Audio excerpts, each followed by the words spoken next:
नमस्कार, मैं हूं doctor Shailendra. City news one के सच तो सच्चाई कार्यक्रम में आप सभी दर्शकों का एक बार पुनः स्वागत है। इस कार्यक्रम में हम पेश करते हैं हर सप्ताह एक ऐसी हस्ती को जिसे आपने प्यार दिया, नाम दिया, सम्मान दे बड़ा बनाया। इससे पहले कि हम उनसे मुलाकात करें, आइए देखते हैं एक छोटी सी झलकी। एक सामान्य कृषक परिवार में जन्म लेने के बाद शिक्षा का संकल्प ले गणित विषय से MSc व PhD किया और रीवा के लोगों को तकनीकी कौशल से जोड़ने 80 के दशक में एक कंप्यूटर कॉलेज की स्थापना की और लगातार लोगों को ज्ञान के साथ साथ रोजगार मुहैया कराने की मुहिम शुरू की। इसी कड़ी में उच्च शिक्षा के लिए एक टेक्निकल कॉलेज की भी स्थापना करने वाले डॉक्टर SS तिवारी ने उत्तरोत्तर समाज सेवा के क्षेत्र में जुड़ लोगों को ज्ञान व शिक्षा से जोड़ा और अवधेश प्रताप सिंह विश्वविद्यालय में होने वाले विभिन्न दीक्षांत समारोहों में अपनी उपस्थिति दर्ज कराई। राजनीति में कांग्रेस पार्टी की ओर से देवतालाब विधानसभा के मनिकवार में विशाल जंगी प्रदर्शन का आयोजन किया और साथ ही साथ देवतालाब में किसान मजदूर सम्मेलन आंदोलन का भी बढ़ चढ़कर हिस्सा लिए। इस दौरान इनके द्वारा नई गढ़ी में संकल्प सभा की गई और थाने का घेराव करते हुए जंगी प्रदर्शन किया।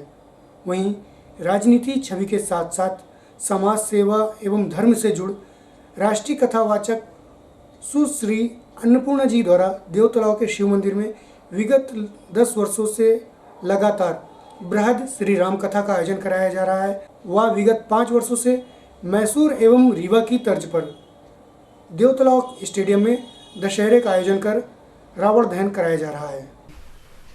साथियों, आज हमारे बीच हैं JNCT के संचालक, वरिष्ठ नेता एवं समाजसेवी डॉक्टर सीता शरण तिवारी, जिन्हें प्यार से सभी लोग डॉक्टर SS तिवारी के नाम से जानते हैं। उनके जीवन के कुछ क्षणों को जानने के लिए मैं सिटी न्यूज़ वन परिवार की ओर से उनका स्वागत करता हूं। सिटी न्यूज़ वन के इस कार्यक्रम में आपका स्वागत है सर। अगर बातचीत की शुरुआत की जाए तो आपकी पहचान एक शिक्षाविद, राजनेता एवं समाजसेवी के रूप में है। बातें उठती हैं कि आप एक शिक्षाविद हैं और आपने एक कॉलेज भी चलाया। वो शिक्षा के क्षेत्र में एक मील का पत्थर है और छात्रों को आपने ज्ञान के साथ साथ रोजगार भी पैदा किए, उनको रोजगार भी मुहैया कराया।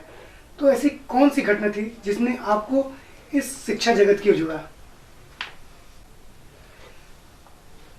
88 से 90 का दशक था जब हमने गणित में MSc करी थी। इसके बाद गणित विषय में PhD किया। उस समय गणित विषय एक महत्वपूर्ण विषय माना जाता। ब्राह्मी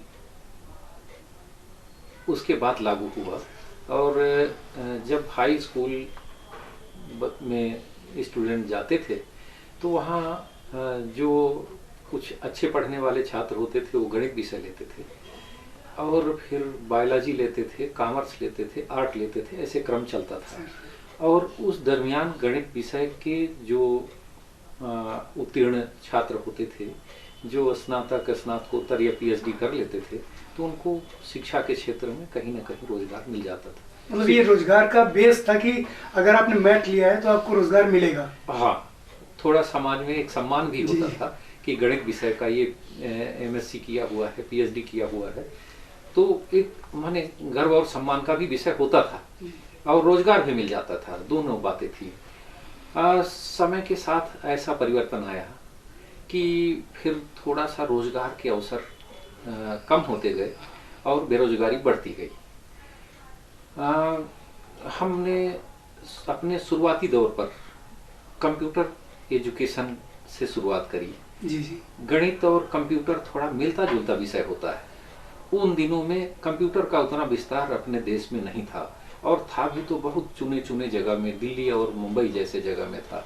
तो थोड़ा सा जब ज्ञान कंप्यूटर का मिला तो ये इच्छा हुई कि रीवा में एक इंफॉर्मेशन टेक्नोलॉजी और कंप्यूटर साइंस का विकास करना चाहिए। तो हमने एक बहुत बड़ा तो नहीं, छोटा सा कंप्यूटर सेंटर यहाँ डेवलप किया और उसको माखनलाल यूनिवर्सिटी से उसकी मंजूरी ली। सतना में भी एक खुला, ऐसे करके कुछ जगह खुले और शुरुआती दिनों में हमने यहाँ पर एक जितना हमारे पास एक संसाधन उपलब्ध था उसके अनुसार से कंप्यूटर सेंटर खोला। तो उससे 2 लाभ हुए। एक तो बहुत लोगों को अपना निजी रोजगार करने का अवसर मिला। और अभी तक एग्जैक्ट संख्या तो नहीं मालूम, पर आपको मैं बताऊं कि कंप्यूटर सेंटर जब खोला तो वहाँ से पास छात्र न सिर्फ अपने रीवा में, मध्य प्रदेश में, अपने देश में, कुछ देश के बाहर की नौकरी करने चले गए। और नौकरी के साथ साथ जो नहीं किए तो वो अपना स्वरोजगार स्थापित किए। तो इतना बढ़िया क्षेत्र था जिसमें सर्विस भी मिलती थी और जिसमें रोजगार अपना स्वयं का चालू कर स्वरोजगार सकते के लिए भी थे। प्रेरित होता था आदमी। तो अपना जो एक रोजगार का अवसर था वो मिलता था। यहाँ से हमको इसकी प्रेरणा। सर अगर बात की है तो आपने एक टेक्निकल कॉलेज भी खोला जिसे JNCT कहा जाता है, और आज वो सभी के लिए प्रेरणा का स्रोत बना हुआ है, क्योंकि ऐसी बहुत सारे कॉलेजेस हुए जो खुले तो लेकिन कुछ समय बाद बंद हो गए। जब आपने इस कॉलेज की स्थापना की उस समय आपने किन विषयों को इसमें प्रमुखता दी? अब ऐसा है कि BA, BSc, BCom ये शुरू से पारंपरिक हमारे अध्ययन के क्षेत्र होते थे। धीरे धीरे समय बदला तो शिक्षा का जो तौर तरीका है वो भी बदला। अभी रोजगारोन्मुखी शिक्षा के लिए तकनीकी शिक्षा बड़ी आवश्यक हो गई। और रीवा जैसे जगह में जहाँ पर इंजीनियरिंग कॉलेज बहुत पहले 65 या 67 के दशक में, केवल एक अकेला ही था 70 में दशक हटा देंगे, यहाँ रीवा इंजीनियरिंग कॉलेज था। और मध्य प्रदेश में उस समय कम इंजीनियरिंग कॉलेज थे। तो यहाँ पर Jawaharlal Nehru college of technology, जिसे सूक्ष्म रूप में JNCT भी कहते हैं, वहाँ पर खोला। और कोई भी क्षेत्र ऐसा हो जिसको चालू करके रात दिन तन्मयता से उसकी क्वालिटी के विषय में, उसकी पठन पाठन के विषय में, उसके इंफ्रास्ट्रक्चर के विषय में आदमी लगातार लगा रहे। और सबसे बड़ी बात ये होती है कि जो संस्था का संचालक हो उसका चरित्र स्वयं बड़ा उत्तम हो, और वो रात दिन बच्चों के भविष्य के बारे में। आप सोचिए कि जो लोग वहाँ पर हमको पैसा दे रहे हैं, फीस दे रहे हैं जो शासन से निर्धारित है, और बच्चे का भविष्य भी हमारे साथ जोड़ रहे हैं, तो हमको उनके साथ बड़ी ईमानदारी से लग करके वो उतना वापस करना चाहिए कि जब उस संस्था से छात्र निकले तो एक बढ़िया इंजीनियर और अच्छा नागरिक बन के निकले। इस कारण से हम लोगों ने प्रयास किया है और समाज में उसका महत्व भी मिला है, और भविष्य में भी हम ऐसा प्रयास करते रहेंगे कि उसकी जो क्वालिटी है उसमें कोई गिरावट ना आए। सर इसको गिरावट ना आने पाए इसके लिए फिर आपने कुछ मूलभूत परिवर्तन भी किए होंगे? निश्चित तौर पर मूलभूत परिवर्तन किया। थोड़ा सा समय के अनुसार ये चूंकि प्रायोगिक है, इंजीनियर हम तभी बन सकते हैं जब, तो हम अपने इंफ्रास्ट्रक्चर को और बढ़ाने का प्रयास किए। थोड़ा सा जो आधुनिकता है समय के अनुसार उसमें परिवर्तन करते गए, और बहुत बड़ा तामझाम तो हम नहीं बना पाए, लेकिन भीतर से सरस्वती वहाँ देने में हम अभी भी कामयाब हुए। और अच्छे अच्छे शिक्षक जो नियम अनुशासन में रह करके अच्छा ज्ञानवर्धक शिक्षा दें, उसको लाने का हमने प्रयास किया। सर आपने शिक्षा के क्षेत्र में काफ़ी काम किया, फिर अचानक देखा गया कि आपका रुझान राजनीति की तरफ बढ़ा, और हम आपको बता दें कि डॉक्टर SS तिवारी बैकुंठपुर में कृषि उपज मंडी में उपाध्यक्ष हैं। आखिर ऐसी कौन सी घटना थी जिसने आपको राजनीति की तरफ अचानक मोड़ा? हम एक किसान परिवार से हैं। हमारे बाबूजी गांव में रहते हैं। हम खेत खलिहान से निकल के आने वाले हैं। हम 3 भाई हैं। बड़े भैया इंजीनियर है, हमारे साथ छोटे भाई भी हैं। तो हमारी जो आय का स्रोत था वो कृषि था, और किसानों को अपनी आय का उचित मूल्य मिलता नहीं था। कई बार हम लोग स्वयं अपनी फसल लेकर के मंडियों में जाते थे बाबूजी के सहयोग के लिए, तो वहाँ पर असुविधा नहीं मिलती थी, असुविधा होती थी। एक बार ऐसा अवसर मिला कि मंडी में अनाज ले जाकर के बेचना था, और वहाँ पर बहुत से किसान परेशान थे। कई लोग चाहते थे कि हमारा समय पर उचित मूल्य पर अनाज बिक जाए, लेकिन मैं वहाँ खुद भी उसी परेशानी से गुजर रहा था। उसी समय हमने संकल्प लिया कि मंडी में चुनाव लड़ूंगा और जहाँ तक संभव हो सकेगा, जितनी क्षमता होगी, तो किसानों की सेवा। फिर मंडी का चुनाव लड़ा, सदस्य बना, फिर उपाध्यक्ष बना कृषि उपज मंडी बैकुंठपुर में।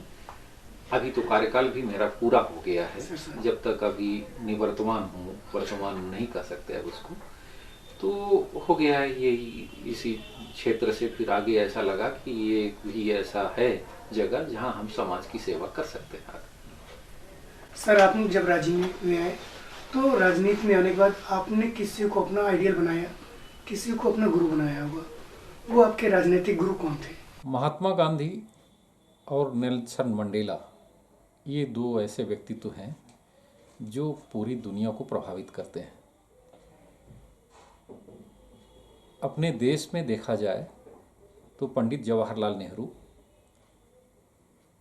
अटल बिहारी वाजपेयी, उनका जो राजनीति है, उनकी जो पवित्रता है और उनकी जो सोच है, वो देश के लिए बहुत अच्छी है। क्षेत्रीय तौर पर आपने बात की है तो निश्चित तौर पर श्रीयुक्त श्रीनिवास तिवारी और श्री अर्जुन सिंह जी दो ऐसे नेता हैं जो अपनी काबिलियत, अपनी दिमाग और अपनी चातुर्य से पूरे देश में अपनी छाप बनाए हैं और वो हमें भी प्रभावित करते हैं। ऐसे लोगों का प्रभाव मुझ पर निश्चित तौर पर है। सर, जब आपने राजनीति में प्रवेश किया उस समय काफ़ी संघर्ष करना पड़ा होगा, तो वो संघर्ष के दिन कुछ अगर आप शेयर करें। राजनीति में प्रवेश का ऐसा है, देखिए कि ये ऐसा फील्ड है जहाँ योग्यता निर्धारित नहीं है। यहाँ पर एक ना पढ़ा लिखा और एक पढ़ा लिखा दोनों का बराबर महत्व है। कई बार उनकी बात सुनना पड़ता है, उनके फैसले मानना पड़ता है और उनके पीछे हमको बैठना पड़ता है। उसी राह से, उसी रास्ते से फिर हम आप आगे निकलते हैं और यही संघर्ष का मार्ग है, यहीं से हम लोग आए हैं। और ऐसा भी नहीं है, राजनीति में एक अच्छे विचार के, अच्छे नैतिकता के लोगों का आना आप आवश्यक है। सर, आपने भी चौपाल की बात की, तो जहाँ तक मुझे याद है कि आपने शहडोल में अनाउंसर के पद पर भी कार्य किया था। कुछ उन दिनों को याद करेंगे? शहडोल में 90 का दशक रहा होगा। उस समय नया आकाशवाणी केंद्र खुला था और अचानक पोस्ट ग्रेजुएशन करने के बाद मेरी भी रुचि हुई और वहाँ पर कैजुअल में अनाउंसर हुआ। फिर वहाँ रेगुलर होने के लिए प्रयास करने लगा और हो गया। नियत में कुछ और लिखी थी और वहीं पर चूँकि एक ट्राइबल एरिया है तो एजुकेशन के लिए भी एक पेपर आया और वहाँ लगा कि अब ज्वाइन कर लें, पर ये दोनों दुविधा में फिर वापस आए और फिर हमने ये शिक्षा के क्षेत्र को पकड़ा, चुना और उसी पर काम कर रहे हैं। सर, आपने शिक्षा के क्षेत्र में काफ़ी बच्चों की मदद की, कोई एक ऐसी याद? देवतलाव क्षेत्र में एक बार मैं किसी कार्यक्रम में गया था और वहाँ एक ग्रामीण क्षेत्र का बच्चा हमसे कहा कि आप कंप्यूटर सेंटर चलाते हैं तो हमको भी कंप्यूटर पढ़ना है। तो हमने कहा कंप्यूटर कभी देखा है? तो कहा नहीं देखा। तो फिर हमने किस स्कूल में अध्ययनरत हो, हमने उसकी स्कूल का नाम पूछा और फिर हमने उस स्कूल को एक कंप्यूटर दिया और उसी समय से मैंने एक संकल्प किया कि जिस संस्थान से हमको इतना आगे बढ़ने का अवसर प्राप्त हुआ है तो हम अपने इस समिति के माध्यम से हर वर्ष कम से कम 5 कंप्यूटर क्रय करें और निःशुल्क। कुछ ऐसी संस्था जो ग्रामीण क्षेत्र में हैं जहां बच्चे कंप्यूटर का ज्ञान नहीं पाते तो वहां दें और अनवरत पिछले 7-8 सालों से हम हर वर्ष 5 कंप्यूटर स्कूलों को देते हैं। सर, यहाँ से तो आपका बिल्कुल रुख ही चेंज हो गया और एक मतलब राजनीति से समाज सेवा की ओर आ गए। खेत और खलिहान से चल करके निकल के आए हैं। सर परिवार का या अपना कोई भी ऐसा व्यक्ति नहीं रहा जो इसके पूर्व में भी इस कारोबार में रहा हो। तो हम लोग अपना मेहनत करके, अपना संघर्ष करके इस क्षेत्र में, इस प्रतिस्पर्धा में यहाँ स्थापित कर पाए। हम तो इसी में ईश्वर का धन्यवाद करते हैं। सर, आप अपने आप को वर्तमान में कहाँ पाते हैं? अभी कोई ऐसा बड़ी उपलब्धि हो गई हो ऐसा नहीं है। निरंतर आगे बढ़ने का प्रयास निरंतर जारी है। आगे कहाँ पाएंगे ये मालूम नहीं, अभी मंजिल मिली नहीं। हम आपसे बातचीत का सिलसिला जारी रखेंगे, एक छोटा सा ब्रेक लेंगे।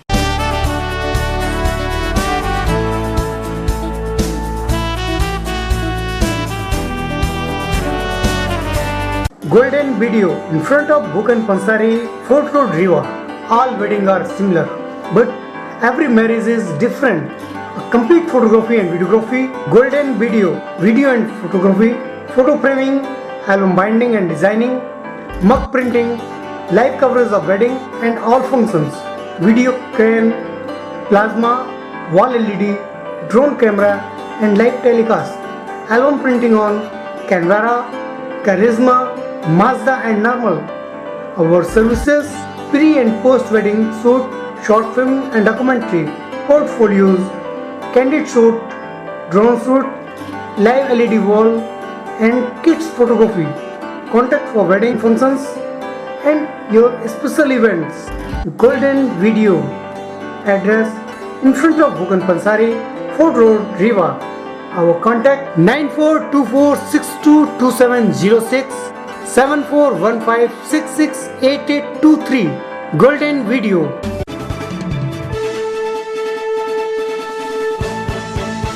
ब्रेक के बाद एक बार पुनः आप सबका स्वागत है। समाज सेवा, जैसा कि आपने बताया कि आपको एक छात्र मिला और उसने कंप्यूटर की बात की और आपने फिर उसको कंप्यूटर डोनेट किया और समाज सेवा क्षेत्र में आपने पहला पदार्पण किया। जब इस क्षेत्र में आप आए तो आपका मुख्य उद्देश्य क्या था? देखिए, हम शिक्षा से जुड़े हैं और शिक्षा भी एक तरह की समाज सेवा है। कैसे है कि इसमें हम एक समाज के लोगों को एक शिक्षा तो देते ही हैं, साथ में उनको रोजगार भी देते हैं।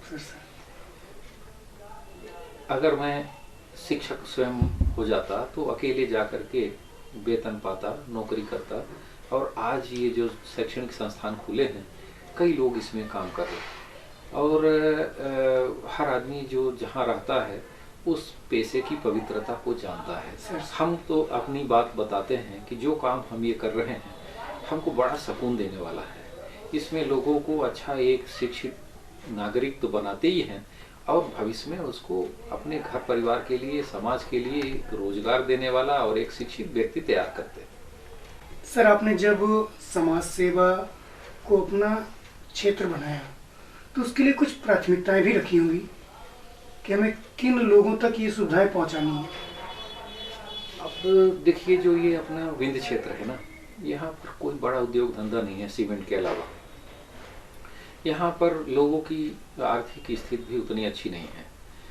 कई बार जैसे हमारे यहाँ इंजीनियरिंग कॉलेज में या कि नर्सिंग कॉलेज हो या फार्मेसी कॉलेज हो, मैनेजमेंट करने छात्र आता है, इच्छा तो है उसको पढ़ने की, प्रतिभा तो यहाँ अच्छी है, लेकिन कई बार उसके पास धन का अभाव होता है और वो शिक्षा ले नहीं पाता।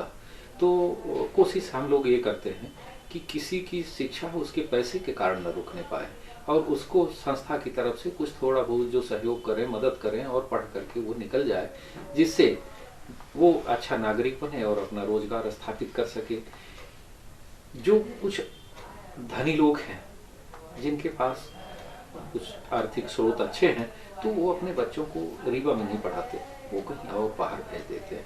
यहाँ वही अपने बच्चों को भेज रहे हैं जो बाहर भेजने में सक्षम नहीं है, जिनके पास इतना धन नहीं है कि वो खर्च कर सके। कोशिश ये है कि जो बाहर की शिक्षा, जो क्वालिटी बाहर मिल रही है उसको हम रीवा में दें।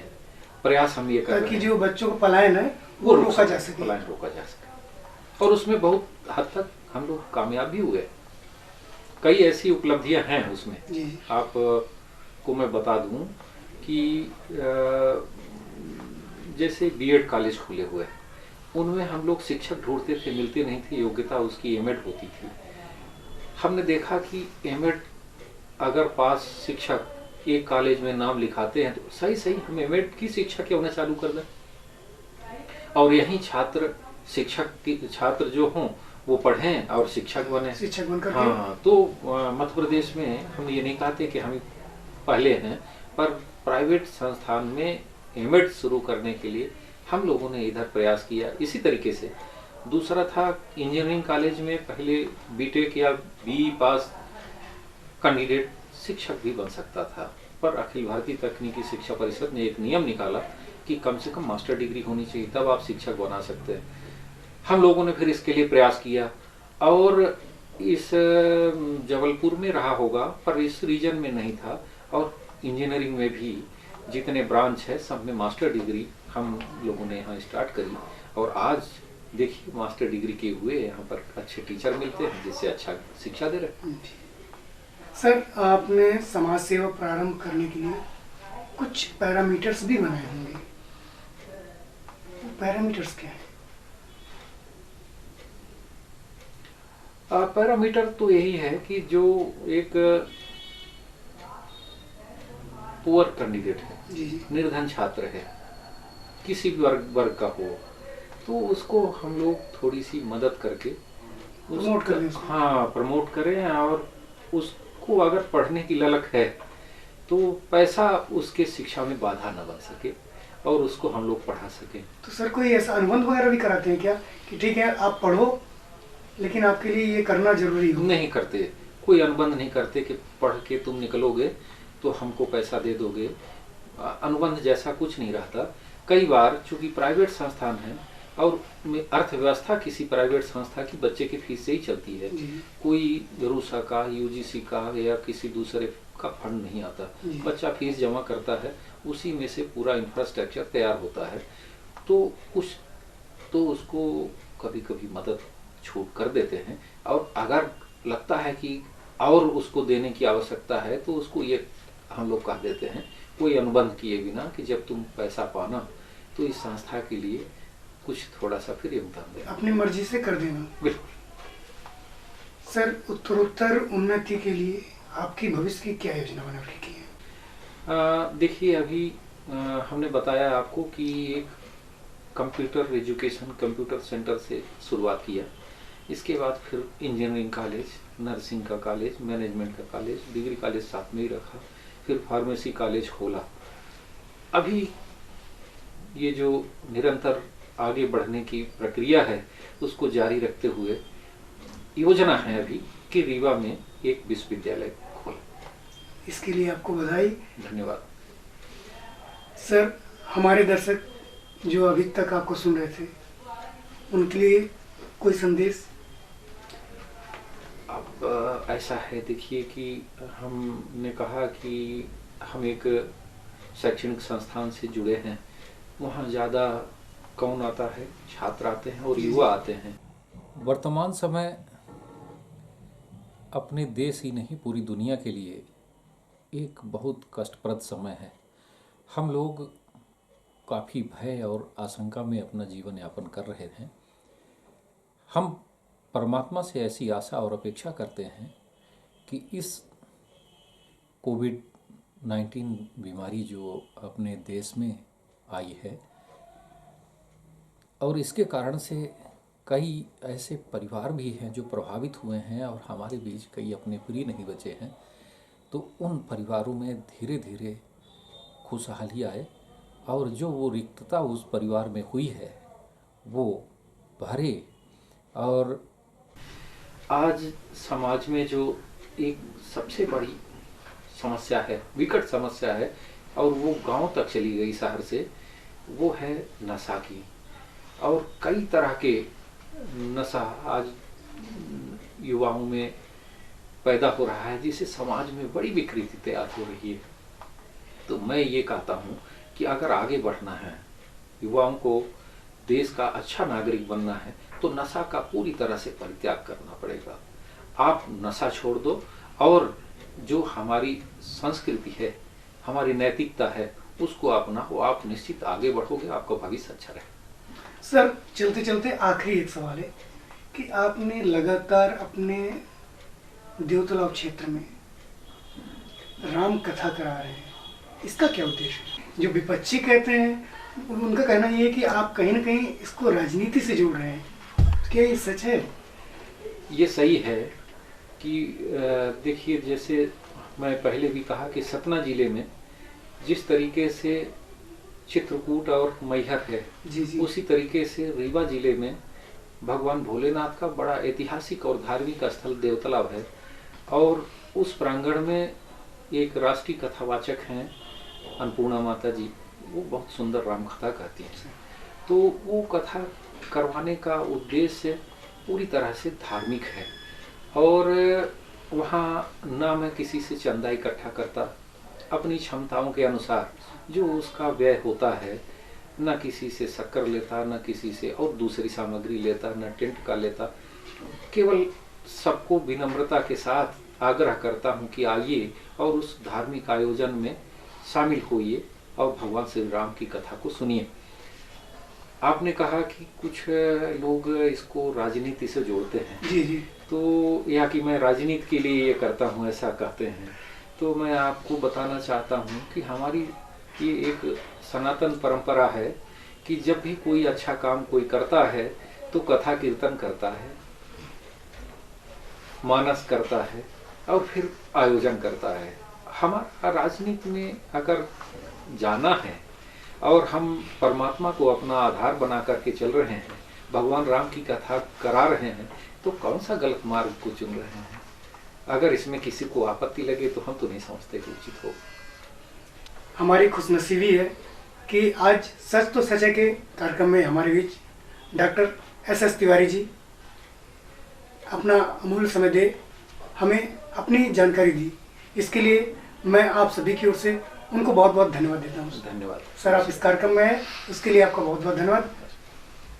सिटी न्यूज़ द्वारा संचालित सच तो सच है में बस आज इतना ही। और कुछ हस्तियों के साथ आपसे मुलाकातें होती रहेंगी। तब तक के लिए हमें इजाज़त दीजिए। नमस्कार, आदाब, सत श्री अकाल।